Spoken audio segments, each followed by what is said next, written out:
Okay, so the next step to our engine build, I put the timing chain cover on.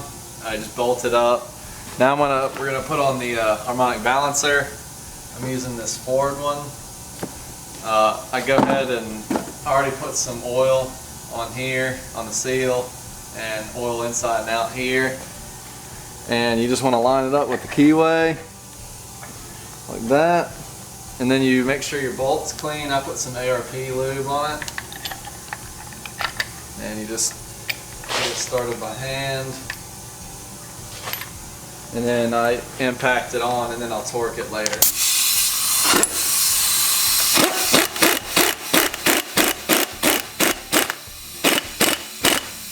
You'll hear it stop.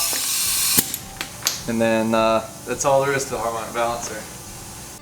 Okay, so this portion of the video is going to be installing rods and pistons. So we're going to cover the rings and setting up the bearings and stuff. So I started by setting up my rings. You can see I already laid them out in the cylinder. The top one's the top on the piston, the bottom one's the bottom groove. And then I just used the gauge. I got mine at just over 20. I just stick that in there. Since they're forged pistons, I wanted to have a little bit more of a gap. But you just look at your ring manufacturer when you get them and see what they recommend. But I'm using these Hastings rings.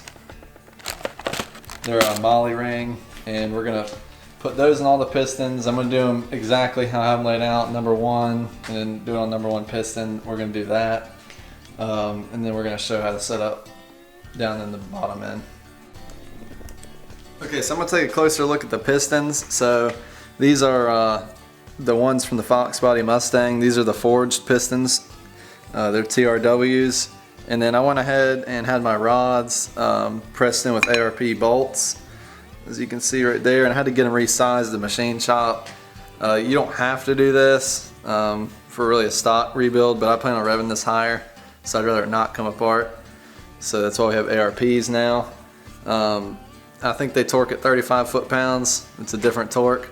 And then I got my wrist pins and everything pressed in. You can get the machine shop to do all that if you want. And I also balanced them. They were within 3 or 4 grams stock. I went ahead and got them within 1/4 of a gram. So everything's balanced how I want. And I'm ready to assemble. So I'm gonna get one of these ring plier tools, and then we're gonna grab a ring from the engine. So this is number one. I'm gonna grab it from number one cylinder. And so the top one is the Molly ring. I think you can kind of see it, a little bit of shininess on it. So that's gonna go in your top groove here. And then your bottom one should be a iron ring. Yep, you can see it's not shiny. And then there's also a dot. I don't know if the camera probably won't see it. If I can find it. There's a dot and it'll say top on your rings. So there's one that says it there. Camera probably won't pick that up, but top goes towards the top of the piston.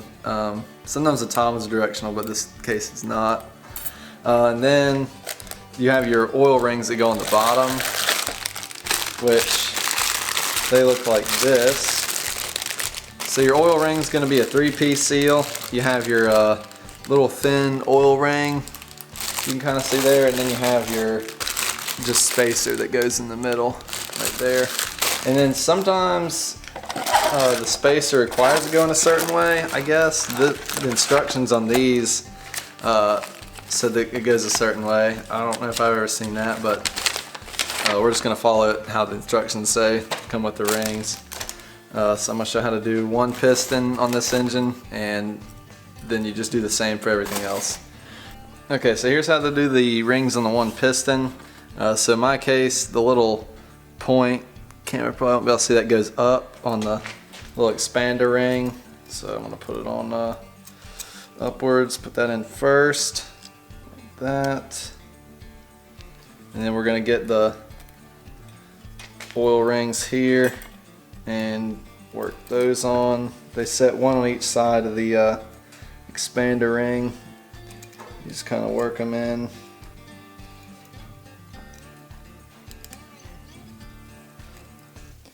Just like that. And then the top one just above it.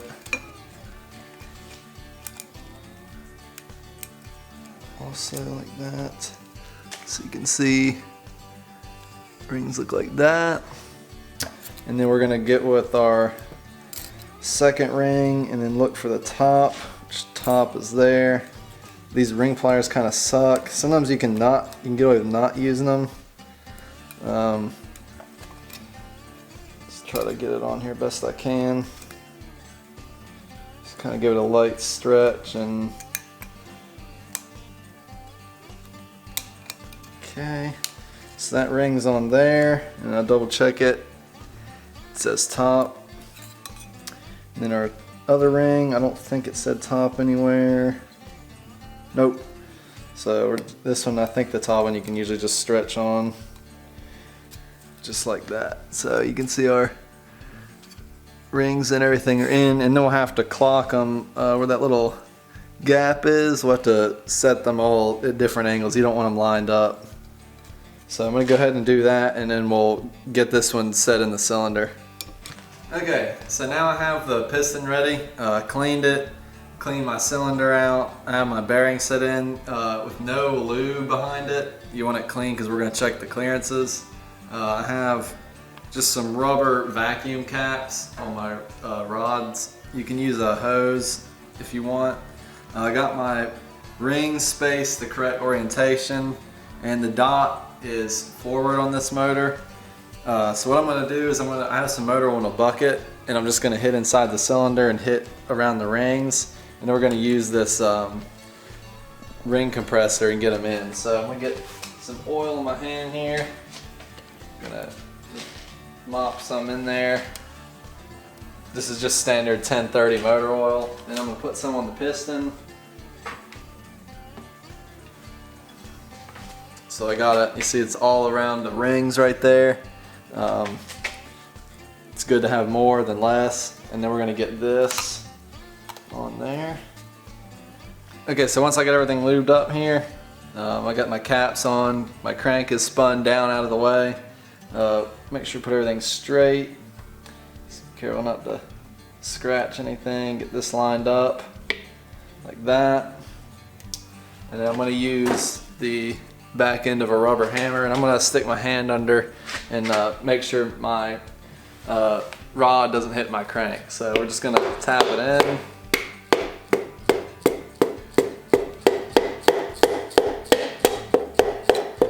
And I'm just going to go flush with it, and then we'll flip the motor over and work from the bottom from there. I have the engine flipped over now.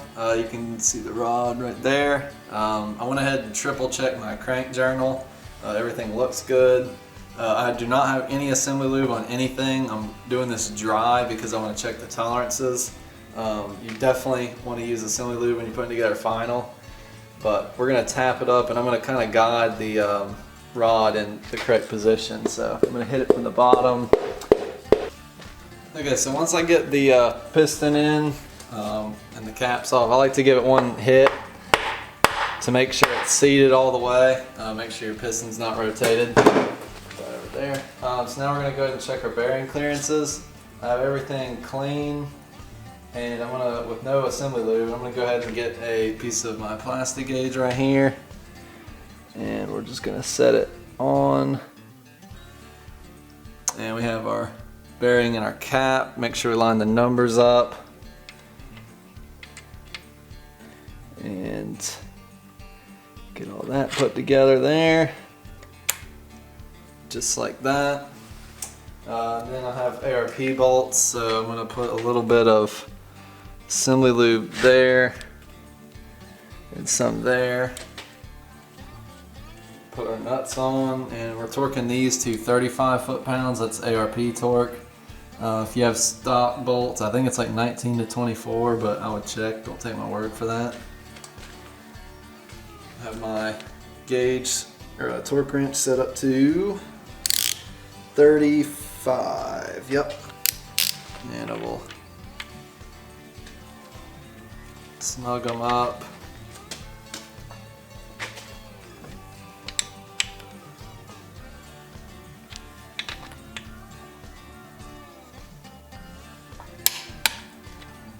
Got one there. 2, make sure it's good, yep. And we'll take it back off.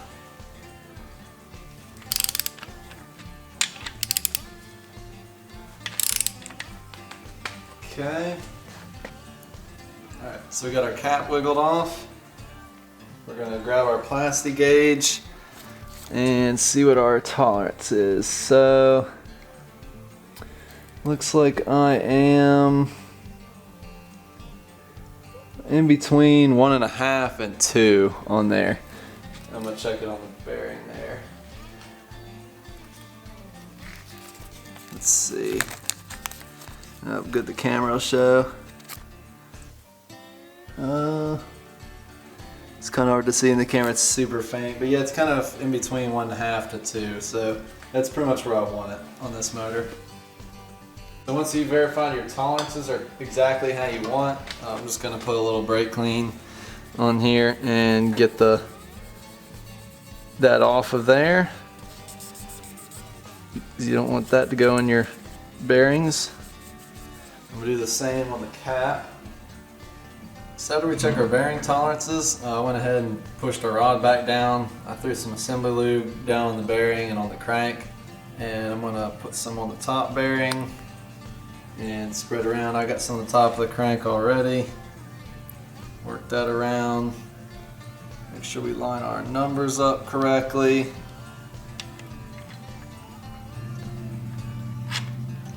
Push that together. I'm going to put just a little bit more ARP lube on there and torque that to 35 foot-pounds.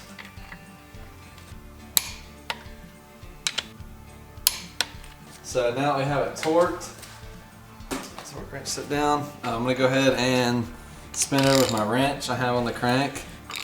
And make sure you have no binding up or anything. I want everything to be nice and smooth. I have absolutely no resistance. Everything is perfect. You can see how far up my hand is on that wrench right there. I think I can almost, I don't need a wrench for that. Yeah, you can literally just turn it like that with the balancer. So we know that one's good.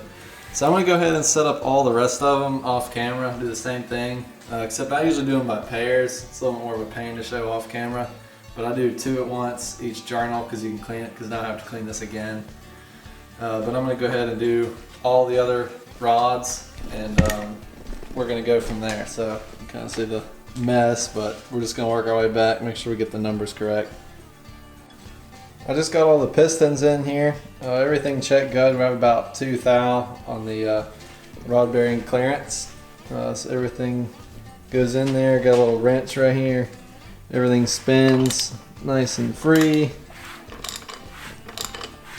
So now we're going to move to the heads at this point. So I'm going to check. I don't know if it'll show. I had some masking tape kind of stick to the head surface. So I'm going to go ahead and clean up everything, get it degreased down, and already cleaned the heads. So make everything really clean.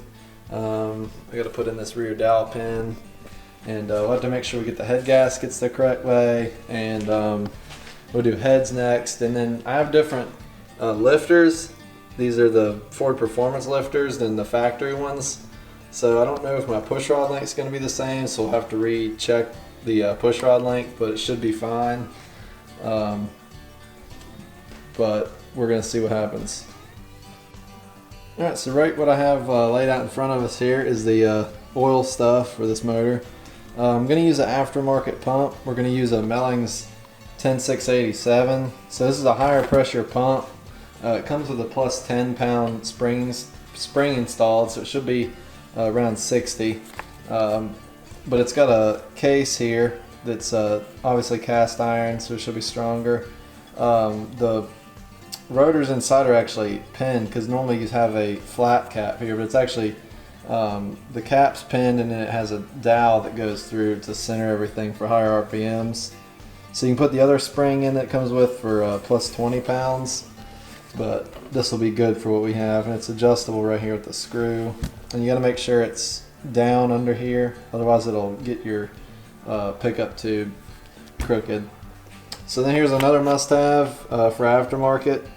high RPM build. We have an ARP drive shaft for the oil pump. There it is. So it doesn't get all twisted up. So that's going to go in there. So I'll twist it. We'll have to set this so it doesn't come out when you pull the distributor. It'll fall down your oil pan. I think we have to push it down a little bit, but we'll see. So when I rotate it, you can see, let's see if I can show this. That little rotor in there, you can see it rotating. So it's a higher RPM, it won't deflect. So now I have our gaskets and our pickup tube. So this is the gasket to use on the block. So I'm going to put a thin layer of silicone. I mean, it's really thin. We're going to put on both sides. Lay that down, and then we'll have to put another bit on the other side of the gasket, stick the pump in, make sure this goes through the little hole right down there. And once we get that mounted and torqued, then we're going to do the same for the pickup tube right there. So here's our oil pump and tube installed. As you can see, we have the drive shaft in there. I torqued these to 28 foot-pounds. We have thin, I mean, it's got to be real thin layer of silicone both sides of that gasket. Same with this gasket. And then these I torqued to 20. And then this one I torqued to 25. So that's how that setup is. So pretty much right here, we're ready to use the or put the pan on. I got one of these blue gaskets, but I think I'm gonna do the pan last before we prime it. Just if I drop something in it, but I hope not. But that's how that looks. And here's a little look at the oil pump. So this is an original one out of an '88 Mustang. You see that flat cover right there versus the new one that's centered and made of cast iron. So it's definitely a beefed up pump, and it's supposed to have billet gears and stuff in there. There's a whole bunch of stuff you'll have to look on Melling's website, but it seems like a nice upgraded pump for more high performance engines. So I'm going to keep this in the shed, but this will be a good upgrade for this motor. Alright, so the next step is to put the heads on. You can see I have the AFR 185 heads. We have ARP bolts. I cleaned up the deck surface on the block with just brake clean. I cleaned it 3 times, made sure it's extremely clean. Same with this. I actually pressure washed these heads outside and then still cleaned up the deck surface again. So here's we are using ARP bolts here. Since the holes in the head are actually bigger, you have to use these, I don't know what they're called, little centering things, but anyway, on the bolts, ARPs, you'll see there's a little chamfer that goes towards the head. So I have those laid out. And the bottom bolts on the head, which go right there, well, right here, bottom, they go into the water jacket, so you have to use a sealer. So right here I'm using this Permatex, like a PTFE sealer to seal up the water. Otherwise, if you don't, you'll have water come out your head bolts. And then the top ones, I'm going to use the ARP fastener assembly lubricant. And then the torque sequence goes from the center and kind of works its way out. We'll show that. And then, so for the ARP spec, you torque them to 70 foot-pounds and 3 equal increments. I think it's like 23.3 or whatever. So we're going to do 23 and like 50 and then 70 to work our way up. So we're going to go ahead and set the head on, and we're going to thread some bolts in and start torquing it down. Alright, so we're going to get our head gaskets on. So forward head gaskets on the 302 are different. So you can see up here where there's no holes right there versus up here where there's holes. This is labeled front right here. And if you put them backwards like this with the holes up front and no holes back here, you're going to have overheating problems. So you have to make sure that you have it the correct way. So front, it's labeled. You can see we have no holes. There's only that little one there. And that's correct on that. So now we're going to set the head on. Kind of got to line up the dowel pins.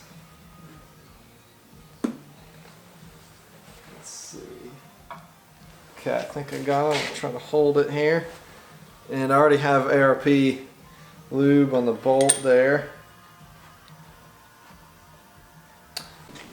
Alright, so I got the bolts in. This is the last one. This is the bottom. You can see I have the Permatex on. And up here I have the ARP lube up under the washer. So you don't want to forget that either on the bottom one. So I'm going to go ahead and get all these threaded in by hand. And then we're going to start the torque sequence. Okay, so we're going to go ahead and torque it. I have my diagram up here. So we're going to do 1, 2, 3, 4, 5, 6, 7, 8, 9, 10. So we're going to do it in 3 equal steps. So we're going to just start with 23 foot-pounds.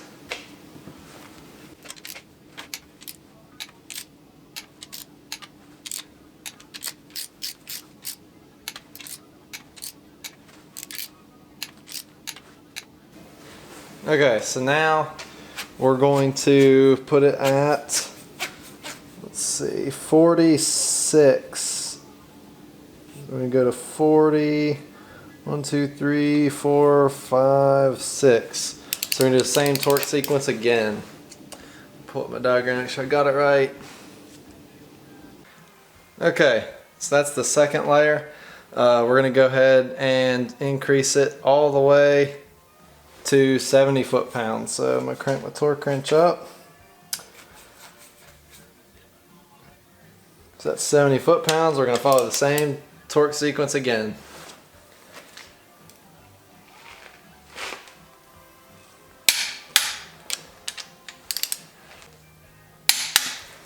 Alright, that's all you got to do to torque the heads down. So go ahead and repeat the same for the other side. I'm going to go ahead and do that one now. Alright, so this portion of the video is rocker arms. So I've already checked my push rods. They're the same with the new lifters. These are stud mount rocker arms. If you were in this case and you had just the stock pedestal mount, you would just go ahead and just torque them down. These are a bit different. So you have studs. I would recommend getting ARPs. If you don't, I would throw them away and put ARPs on it because they'll break. These are Scorpion 1.6 roller rockers. So I'm going to show you how to set those up. So you have to set your guide plate. There's a little plate down in here. I'll show you that. And the plate, yeah, right here. So you can see this plate keeps the push rod from going side to side because there's nothing that keeps the rocker arm from like twisting. The only thing is that push rod on that plate. So you have to make sure you set the plates so your little roller right here is in the center of that valve, because if you get it where it gets like over here and it slips off, it could collide with your keeper and then pop your keepers out and your valve will drop. So it has to be right on the center right there. So once you set the center of these plates on the stud, then you can actually set the rocker arm up. So you have a little nut here with a lock in there. So what you do, you set it all in there, you thread this on, and then you turn the motor. So we have to get to the base circle on the cam. So let's see if I can show this while turning the motor over. So in my case, it's whenever this, well, on the left of the camera, when that hits all the way down, then that's when we're going to mess with the rocker arm right here. So you can see it's up, a little bit of pressure, a little bit more. So it's down. So now we can mess with it. So what we got to do is, I really can't do this with one hand, but you run it till you feel it just pressurize this lifter a little bit, and you can feel a little drag on the push rod. So you just got to do it by feel, real light. You don't even need to crank like that. You just do it till it touches. So I can feel a hair of drag on it. You get your wrench.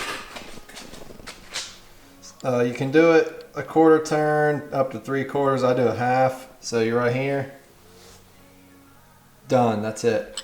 Now you get your Allen wrench, hold that, and lock it down, and that's all there is. And then you're doing the same. You're rotating the motor till this one starts to move, and then you're doing the doing this one right here. So that's how you do the rocker arms. Alright, so the last step in the engine is to prime it with oil, because we have all the oil passages are dry. So I used the cut-off distributor down here. We put it on a drill, and we're just running the drill in reverse because your distributor runs counterclockwise, and you want to make sure oil comes up from every rocker arm. So I've already primed it, you can see, but I'll go ahead and show what it's like to do it.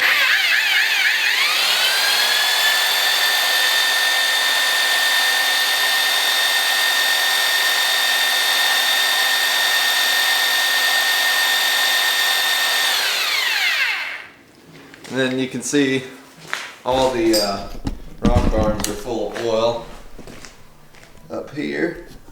If it'll focus, yep. So everything's dripping oil.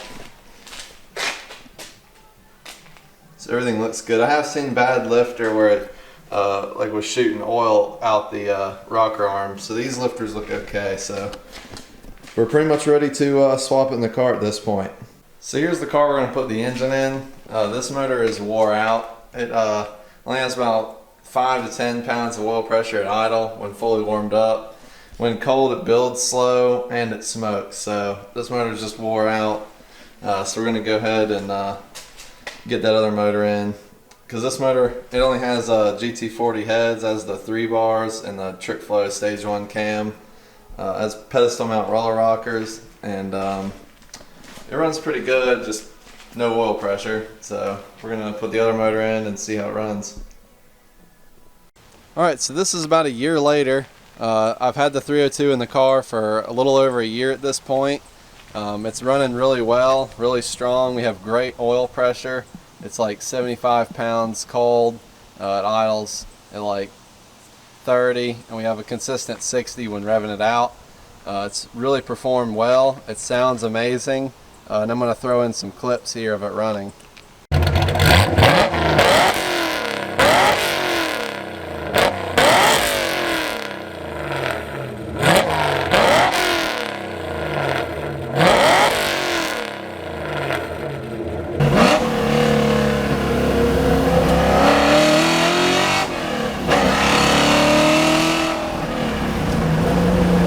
And I figured I'll go ahead and throw in a quick driving clip of this car so you can see kind of how it performs.